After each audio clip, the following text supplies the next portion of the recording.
Tommy Egan's world is falling apart. The man who built his empire from the blood and shadows of New York is now facing the one thing he never expected: justice for his brother's death. The streets that once feared him are now whispering his name with doubt. And in the Season 3 finale of Power Book 4, Force, Tommy isn't the hunter anymore. He's the hunted. Tommy always lived by one rule: loyalty over everything. But loyalty comes at a price, and his price was Ghost. For years, Tommy and Ghost were brothers, partners, and the kings of the New York drug world. Together, they ran the streets, outsmarted rivals, and built an empire that everyone wanted a piece of. Yet behind that bond was a storm waiting to explode. Every deal, every betrayal, every lie piled up until the day Ghost died, and Tommy's life changed forever. When Tommy left New York, he didn't just leave behind his past, he buried it. Chicago was supposed to be a fresh start, a new city, a new chance to build something for himself. He wanted to make his own name, not live under Ghost's shadow. But no matter how far Tommy ran, Ghost's presence followed him like a ghost in his own mind. Every move he made in Chicago was a reflection of what he learned from his brother: how to rule, how to kill, how to survive. And deep down, Tommy knew that even though Ghost was gone, his sins weren't buried with him. In the streets of Chicago, Tommy built his own network. He took on rivals, struck deals with dangerous people, and proved that he didn't need anyone to stand beside him. But power brings eyes: the feds, the cops, the enemies who never forget. And lately, they've been watching Tommy more closely than ever. What started as whispers about his growing empire turned into quiet investigations, old files reopened, and new evidence pulled from the dust of his past. It wasn't about what Tommy was doing now, it was about what he might have done years ago. Rumors began to spread. Someone in law enforcement was digging into Ghost's murder again. Old surveillance footage, phone records, and names that were long erased were back in play.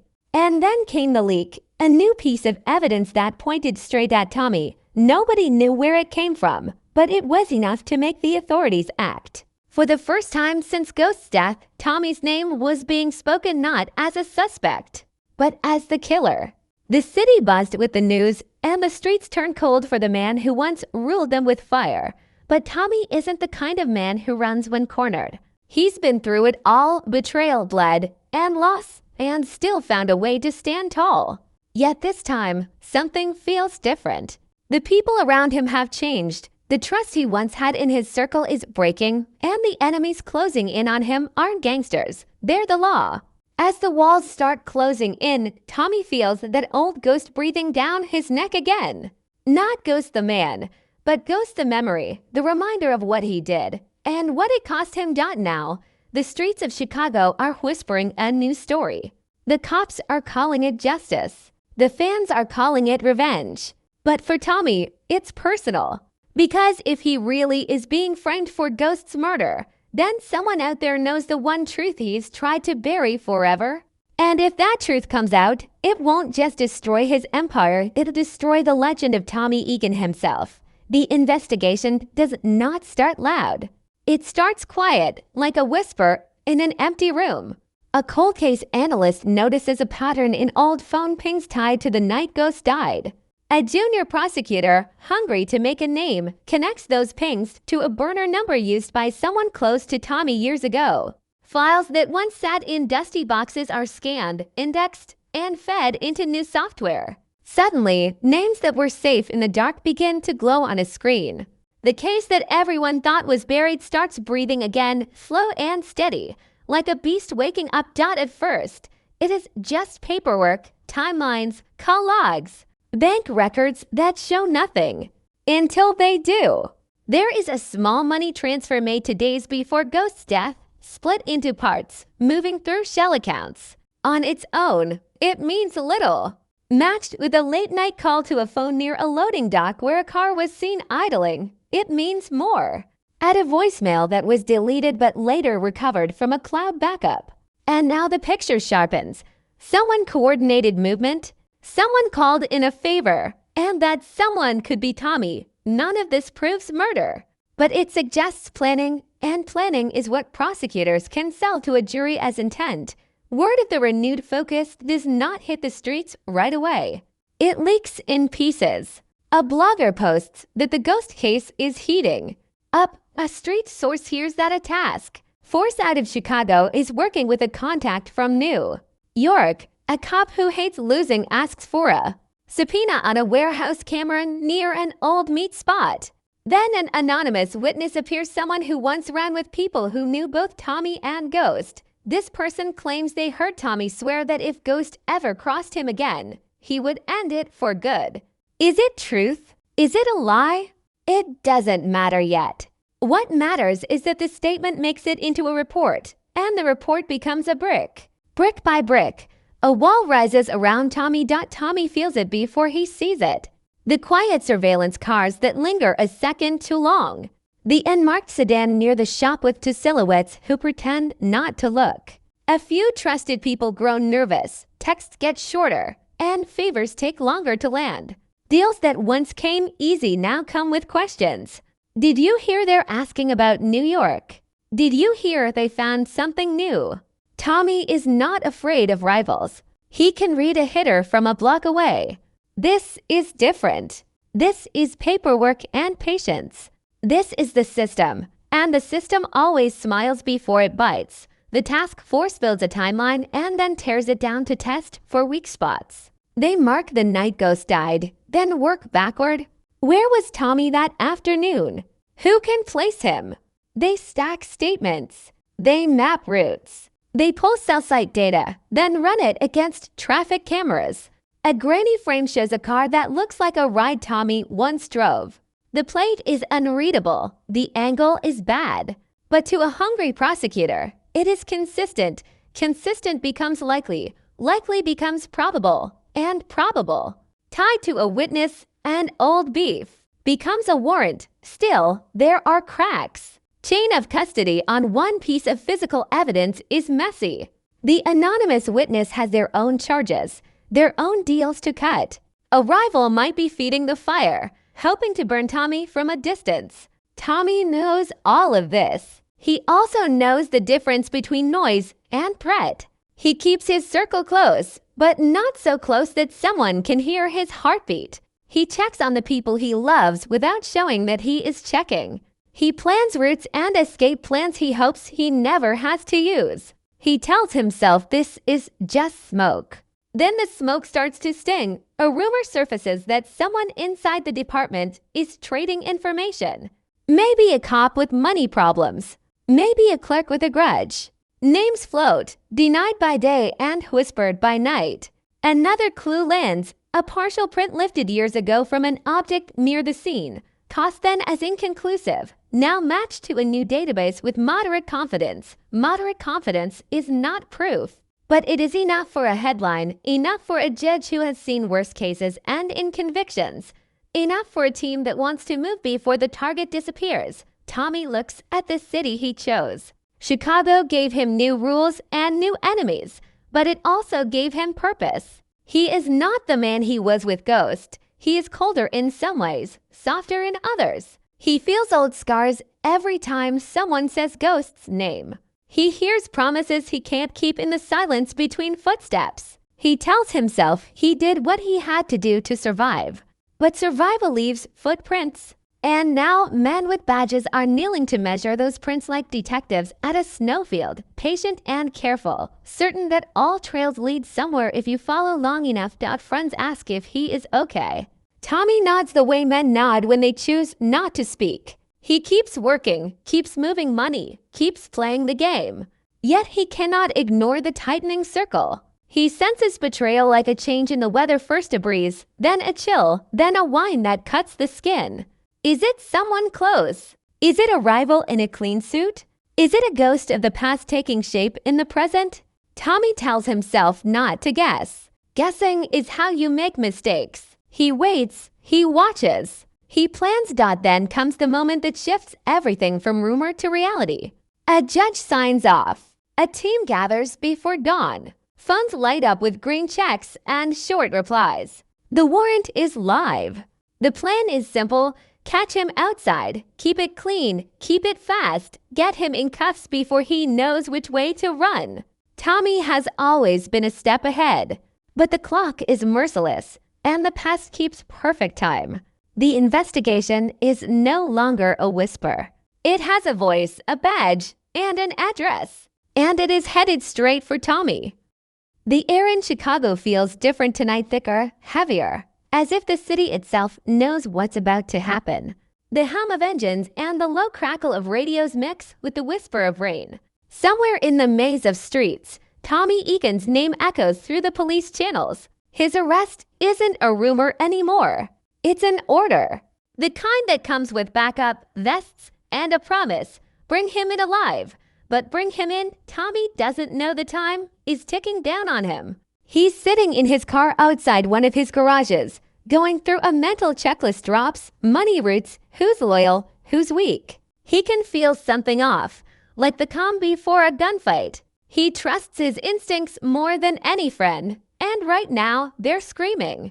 The phone buzzes. It's one of his guys. Just 3 words. They're coming, bro. That's all it takes. Tommy's jaw tightens. He starts the engine, but the sound of a distant siren freezes him for half a second. He looks in the rearview mirror and sees flashing blue and red cutting through the rain.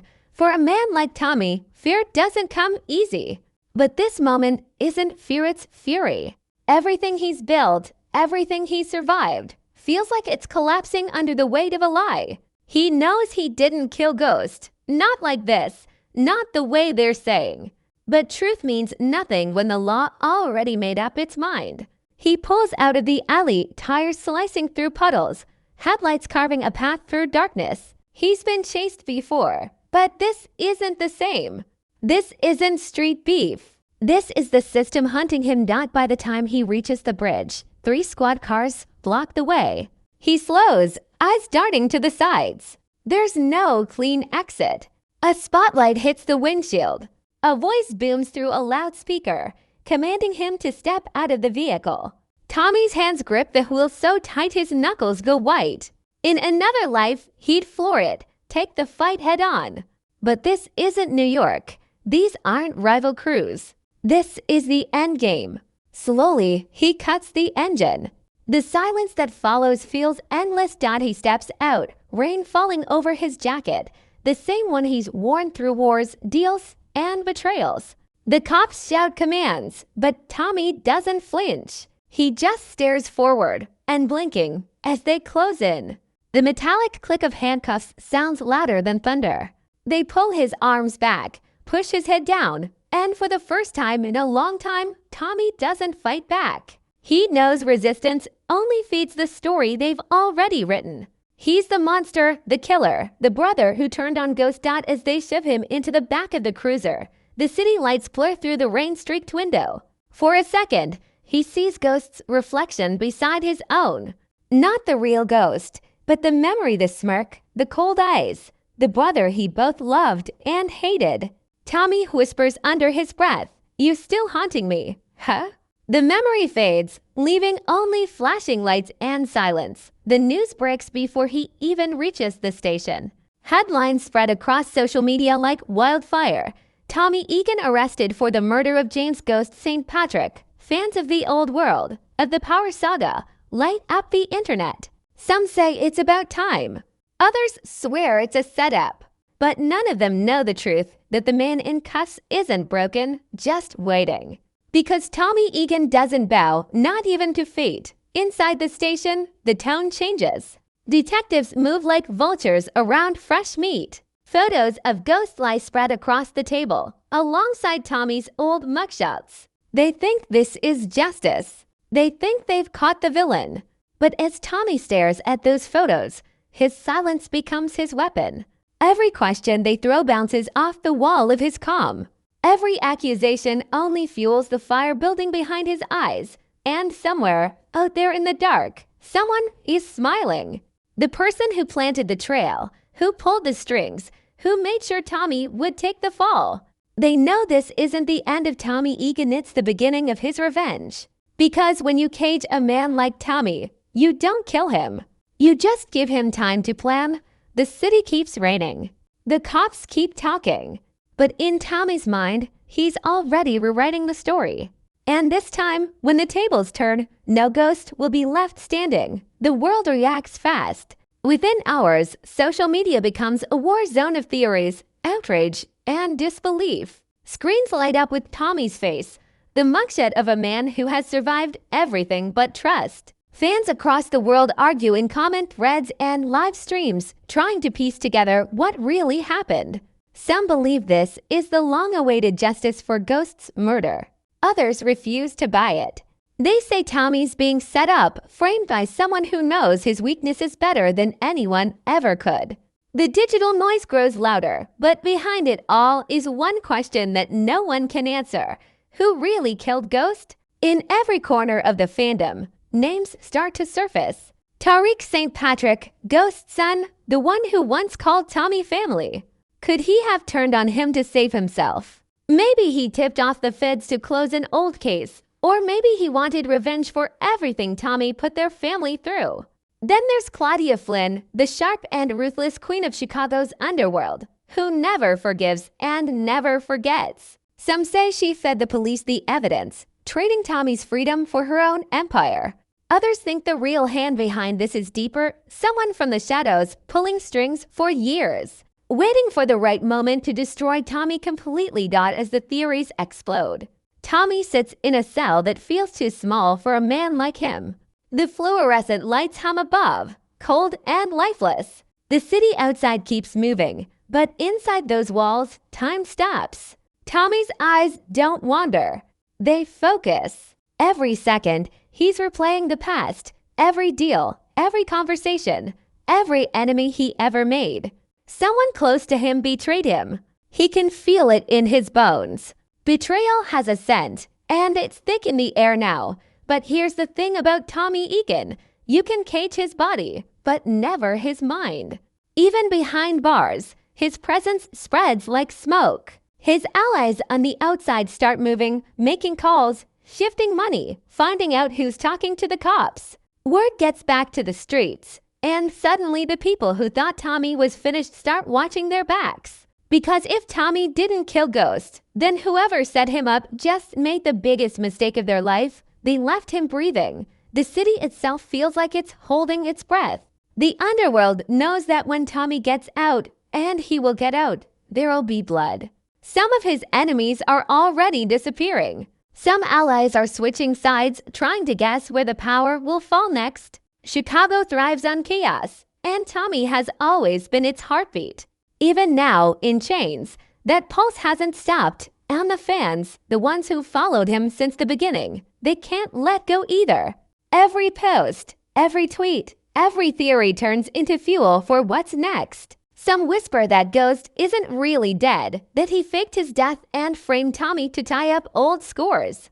Others believe the Force finale is setting up something even bigger: Ghost's return, Tariq's betrayal, or Tommy's revenge from behind bars. The writers have left the door wide open, and everyone's waiting for the explosion. As the season closes, the final shot lingers, Tommy staring out from his cell window. Rain sliding down the glass, his reflection split by the iron bars. His face is calm, but his eyes are on fire. He isn't broken. He isn't done. He's just waiting for the world to give him one reason to strike back. And when it does, Chicago will burn again. Because in the world of power, ghosts don't rest, and neither does Tommy Egan.